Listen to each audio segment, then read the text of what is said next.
Customerland is a podcast about customers, how to get more of them, how to keep them, what makes them tick. We talk to the experts, the technologies, and occasionally actual people, customers, to find out what they're all about. So if you're a CX pro, a loyalty marketer, a brand owner and agency planner, if you're a CRM and personalization geek, if you're a customer service CSAT NPS nerd, you finally have a home. I'm Mike Giambattista. Welcome to Customerland.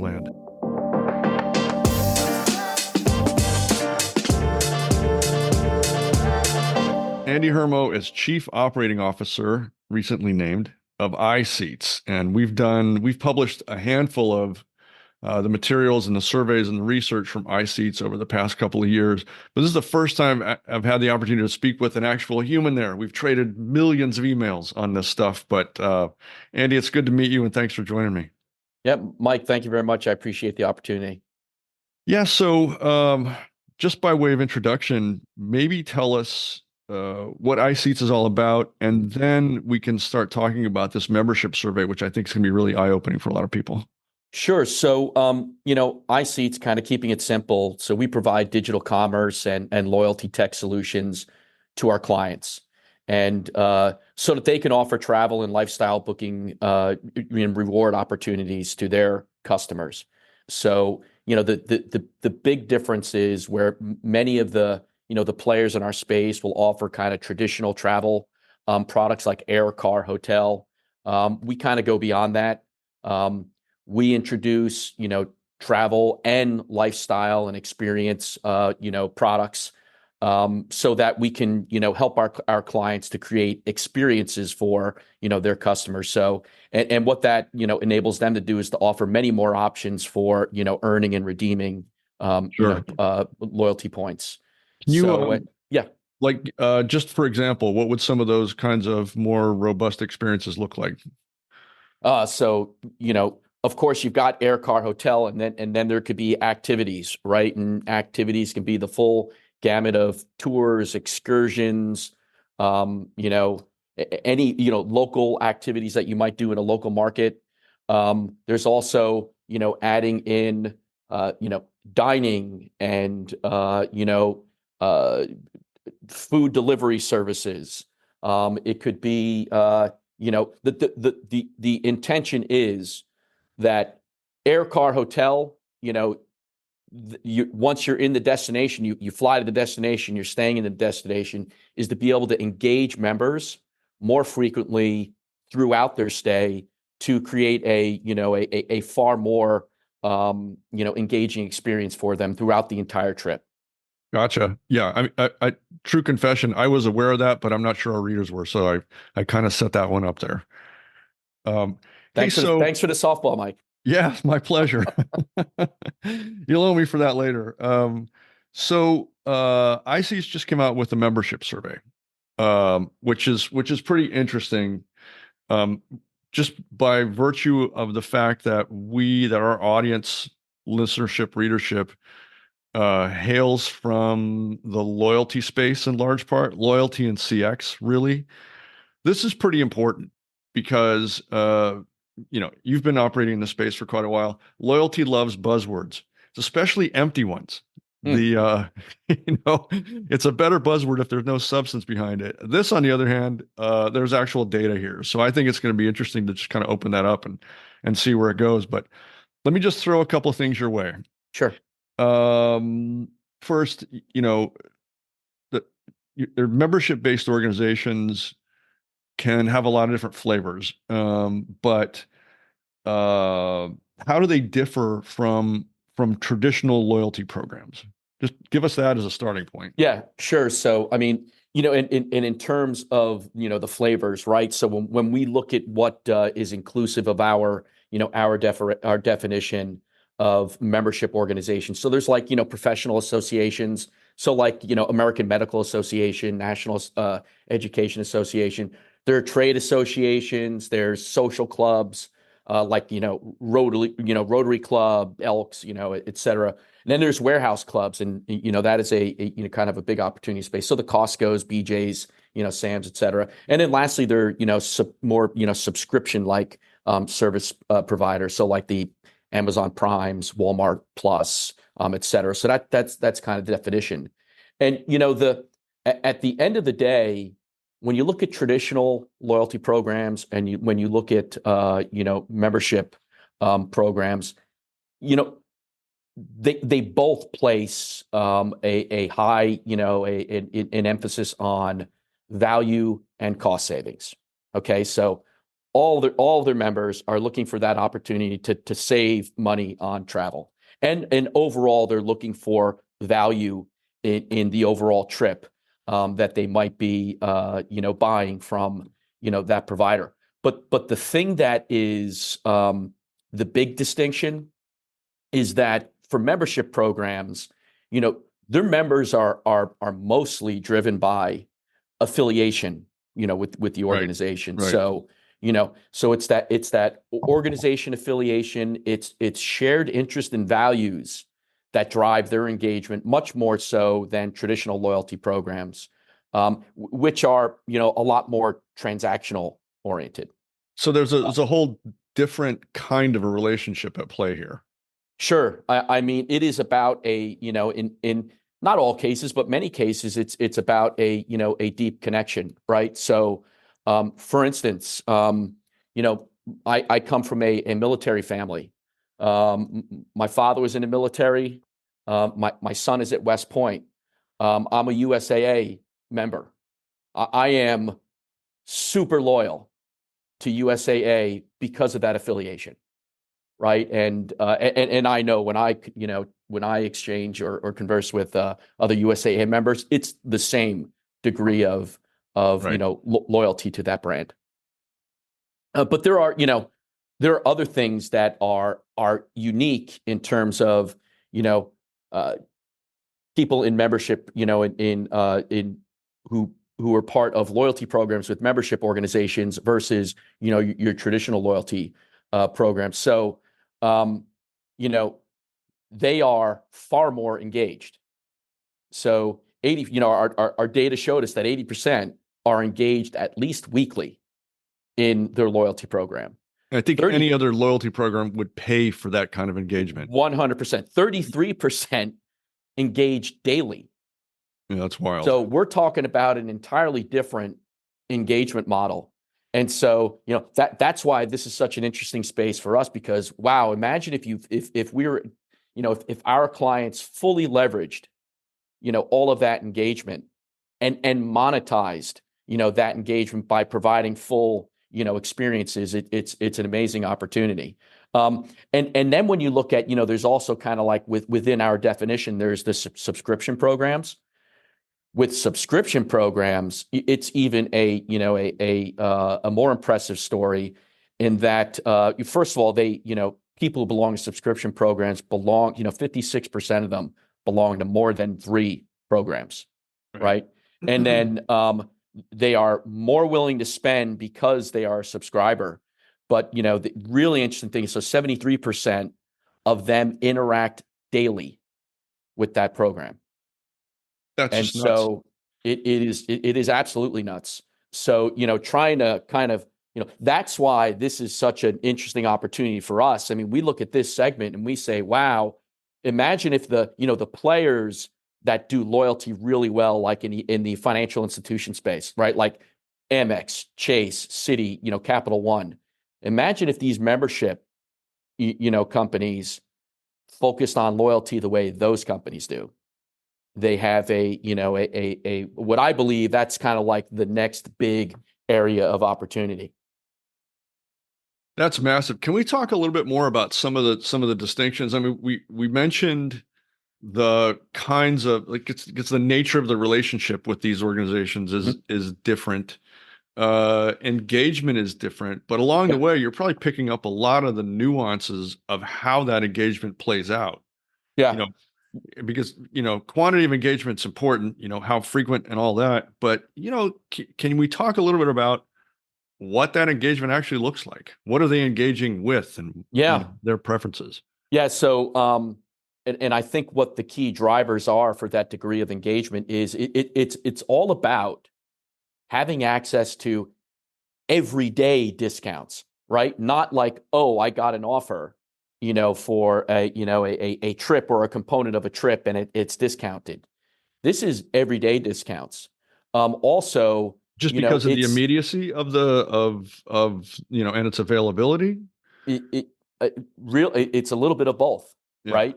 Okay. So, but it's because the providers, um, that's how they drive that continuous engagement. Just like the reason why my wife is always shopping at Costco, right, and coming home with an entire truckload of stuff, and all my kids are out of the house. It's because every time those discounts are available. It's also exclusive offers, right? So exclusive access to content, exclusive access to events, and experiences, and then the other piece that's important, and it kind of goes back to my point about USAA. It's the opportunity to interact with people with shared interests. So like minds. Interesting. Are there, from what your data shows, and this may not even be available to us, but are there distinctions in the way and frequency in which people engage, if you look at it by type of membership organization? I mean, you mentioned USAA and the Mm-hmm. loyalty to that. I happen to come from a military family as well, so I get it. I completely get it. That's probably unique. I Yep. mean, that's probably, but let's look at other verticals. Can you tell from the data you have, what kind of engagement levels are kind of vertical by vertical or category by category? Yeah, sure. I mean, gosh, our report is inclusive of probably about 12 different categories, right? And all of them, and what we measured was the percentage of the respondents who engage at least weekly, right? So back to that professional association group that I mentioned, 58% engage at least weekly. For like sports teams, this is another big thing, right? Sports teams and Massive. season ticket holders, right? They engage with those brands. 85% of the respondents say they engage at least weekly. But probably the lowest, but probably the largest membership group is like auto clubs. Hmm. And still there, you're talking about in the mid 40s in terms of engaging at least weekly. So and then the subscription programs are 88%. Yeah. Yeah. So it's kind of mind-boggling, the level of engagement across all of these different segments of that category. So the opportunities are pretty much kind of self-evident when you look at that kind of engagement. I Mhm. mean, it, you don't have to look too deep and ask too many questions and go, wow, this is a big deal here. But what about the challenges? I mean, if you're a company, membership-based organization and you're considering this, what are the challenges you're going to face, or what are the challenges they need to consider as they kind of go down that path?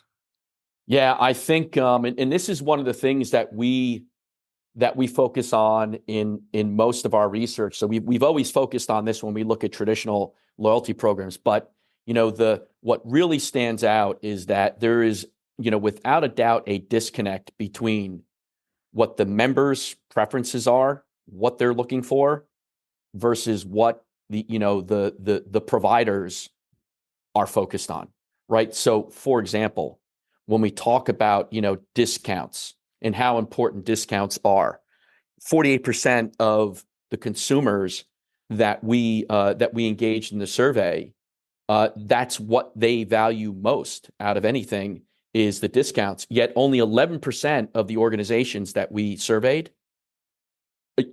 are focused on that as a top challenge. So, Interesting. 48% to 11% is a material difference there. Engagement.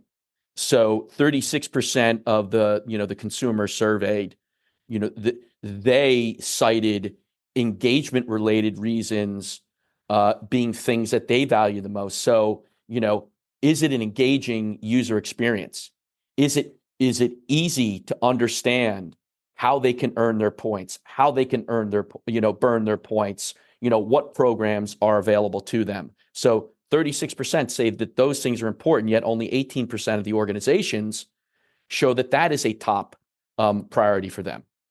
And then lastly is rewards. So reward types. So 31% of the consumers that were surveyed said they would engage more if there were more reward options and benefits available to them, yet only 9% of the organizations were focused on adding or increasing, the types of reward options available to them. So, that disconnect piece is definitely a really important part of the challenges. I think the other thing is, and this is kind of what I would say, like, self-inflicted to an extent, and that is they're focused on, when we looked at how traditional loyalty programs invest, their investment capital versus how the membership orgs are investing, there was definitely a discrepancy, and a discrepancy that that demonstrates that that kind of disconnect in terms of the preferences of members. So, for instance, for traditional loyalty programs, when we surveyed, the top 10 things that they were going to invest their capital in the next 6 to 12 months, engagement features. So, the user experience and being crystal clear about how you can earn and burn, what programs are available to you. That was the number one investment category for traditional loyalty companies. It was ranked number 5 for membership orgs. Picture your organization as a solitary island amidst a vast, churning sea of opportunities. On the horizon lie other islands, relationships waiting to be built, partnerships waiting to be formed. But between your island and those distant shores stretches a turbulent expanse filled with uncertainty and risk. You're going to need a bridge, or bridges, plural, to span this divide, connecting you to new horizons. Those bridges are strategic partnerships. Yet, building bridges and partnerships is no simple task. They both require careful planning, precise engineering, and a deep understanding of the terrain.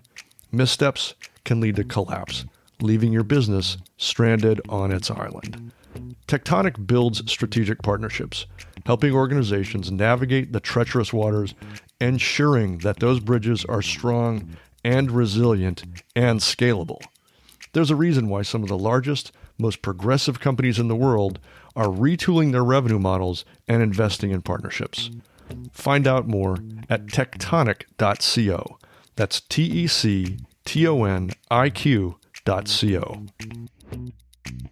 So how do you reconcile that though with these, with companies that are clearly looking at their customer data, but they may not have this kind of granularity to look at, and what are they supposed to do about it? Like what can a company do strategically to deepen the engagement and to, enrich the retention? And so I think the response to that is multifaceted, right? I mean, the first thing is it comes down to what your strategy is, right? And then based upon your strategy, what you're going to be investing in. So, we're super familiar with, the financial institutions and how they are investing in developing these capabilities. They have got rock solid strategies, all driven by, and informed by data, right? They are building out, the talent base they have. I mean, they have got rock star organizations and they've got big organizations. So they're investing in the people that do these things. And then technology, right? They are, if you look at, the players that are doing this best, if they're not in the process of like replatforming, they have recently, right? And they've got modern, secure, scalable platforms. And those that are doing it best, they've moved on from, kind of using homegrown, and they're partnering with best in class providers. So, that's how they're driving these things. And then there is how they are, how these companies are kind of focusing on things that are becoming increasingly more looked at like, table stakes, right? So kind of back to investment. The number two category after engagement was AI and machine learning, Right. right? Yet that's number four for membership orgs. And in the number one for membership orgs was just marketing. We're investing in our marketing, right? So there definitely is a little bit of There's a little bit lag of there. behind the times, right? Yeah, And right. and that it's the focus on personalization, and AI and machine learning. These are all things that they're becoming table stakes now, right? And as fast as that space is moving, you could be left behind, pretty quickly. Well, let's talk about, we've talked about some of the hurdles, but if you're assessing a program of this sort, can you pinpoint like identifiable opportunities? Like, because as you know, and I know, if you're pitching or presenting some kind of a project like this, some kind of initiative like this, it goes a lot easier if you can point towards, look, here is our, there's an opportunity over here, and this is what it looks like, and then this is what it's going to drive for us. Yep. Like, what are some of those opportunities that companies might be looking towards to say, listen, there's leverage here that we can apply, and this is what it's going to Yep. deliver? Well, I mean, obviously, I need to pitch the types of things that we're doing, right? But for Did I just give you everybody, another softball? you did. That's two in one conversation. That's way over the limit here. But for everybody, there is such an opportunity to not just drive, incremental revenue opportunities by, adding, lifestyle and experience type, ancillary opportunities to their booking paths. It's also a big opportunity to drive additional layers of or opportunities for engagement. Think about how, like what drives increased brand loyalty and engagement. If you are not just, if you're just engaging with a consumer at the time of purchase, you're really missing out on an opportunity, right? Sure. So if you can engage with them when they're dreaming, when they're shopping, when they're booking, when they're in market, right, during their trip, and then after the trip, following up on, hey, what worked well, what was great about the trip, what wasn't, what would you like to do next, right? Focusing on that end to end, it's a big opportunity. So, and those are the types of things that, we help our clients with. But, it also comes down to other fundamentals. Like, so back to what I was saying about the strategy, right? Having talent, really focusing on the resources that are driving these programs is super important. And the investment, right? Investing in the right things. I mean, if you're going to invest in anything, invest in a great user experience, right? Invest in a user experience that's crystal clear, that helps your members clearly understand, what are the benefits available to me, and how can I use my points, right? How can I, what are the clear, directions behind how do I earn, how do I burn my points? And continuing having a roadmap where you continue to build out or expand your offering, because we do know from our data that having additional opportunities to earn and burn is highly desirable. So and then lastly, back to that artificial intelligence or AI and personalization. Many companies from a personalization perspective are, they're becoming what I'd say proficient, right? They're using kind of like historical data that they know about their customers, but it is, it's very quickly getting far beyond that. And it's kind of getting into what, is more commonly referred to as hyper personalization. And that's all about having real-time data from multiple sources so that you can determine what's behind the behavior, what's behind the intent. So these are all things that companies really need to be focusing on if they're going to have a leading program. As you're talking about this, it occurs to me that, like, look, membership organizations come in all shapes and sizes, And the bigger, more sophisticated ones, we talked about a few of them here, USAA, think about AAA Mm, or, and there's people with, millions of plus yeah. members. Yeah. AARP, another, AARP, good yeah. one. Yeah. I mean, these are sophisticated people, sophisticated operations. They have sophisticated systems. They Yes. have mature data Mm, processes. But, below that layer of super sophistication, there are a lot of companies out there, a lot of organizations, and I'm sure a lot of membership-based organizations that are really lagging in sophistication. They're just way behind it. And it seems, again, this is just my perspective from what I yep. think I see out there, but like there's the super sophisticated enterprise level operators here. Yeah. And then there's a giant gap between them and the next layer. The Yes. and that maturity gap, I think one is a huge opportunity because, these companies might have hundreds of thousands of members or whatever it happens to be, Yep. but with a little bit of education and kind of eye-opening, it's and of course investment, it's not that difficult to see, great returns on the Yeah. horizon. But the Yeah. question there is, as somebody who looks at these organizations, who deals with them, who is selling into them and implementing and managing and looking at their data, what is it? I mean, how do you go about that? Because, education is expensive. Yep. Educating people takes a lot of time and money, and that can be tough. So, what are your thoughts there? Because you do that every day. Yeah. I mean, listen, the big players who are, leading this space, yes, they're working with, vendors to bring in, state of the art capabilities, but at the same time, they have their own super robust capabilities, behind the scenes, right? So it is a super complex thing pulling together programs like that. For the smaller players, they're not going to have these super robust, platforms behind the scene, right? So like the number one thing is, we're finding the right partnerships, right? To get you started, right? You have to start somewhere. There is, when we talk about, hey, our big differentiator is we go beyond air car hotel. Well, guess what? You need to start somewhere, Right.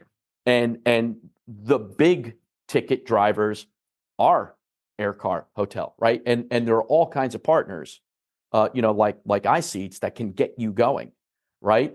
And then it's, and having partnerships also who can help you with your systems, your back end systems, and how can I better understand the data, that I'm getting from, my customers or my members. So, they there are all kinds of partners out there that can help, that can move them up that learning curve. As they move up the learning curve, you start to take on, more yourself. But there are some, really small companies that we engage with who, they just start small, but they start to see the value, very quickly. Yeah. You And get it pretty soon. yeah, you get it soon, and they, like us, they need to have a strategy. They need to have a roadmap for how they are going to, continue to engage their members, how they're going to continue to deliver value for their members, and how they are, ultimately why they will retain those members. So, another little plug here, the membership survey that iSeatz has just come out with, we'll have a link to it below this podcast. You Awesome. can pick it up there. I encourage everyone who's listening and who's going to read the article, check it out. We see a lot of research. I mean, everybody's sending us their latest whatever, and not all of it's great research.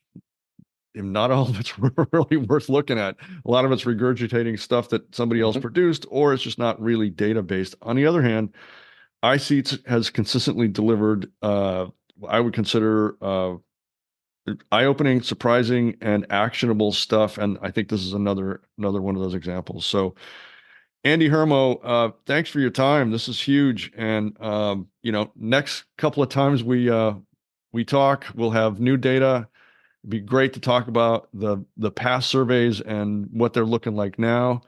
But thanks a million. Yeah, I mean, my pleasure, Mike. And this particular survey, this is this is kind of our first venture into, trying to start to crack the code on membership organizations. And by the way, we have not been able to find, great data out there, which was the impetus for us to just go out and, get it ourselves. So, but yeah, I appreciate the opportunity. Look forward to, the next one. So And thank you. I'm sure that the insights will kind of morph, change as the data matures. So it'd be great to kind of touch base on what we think we know now versus what we actually know then. So what you're saying is I'm not going to get any softballs in the next one. I don't know. It's the nature of the conversation, but you do owe me another conversation. So Awesome. Good. cool. Well, I appreciate the time, Mike, very much.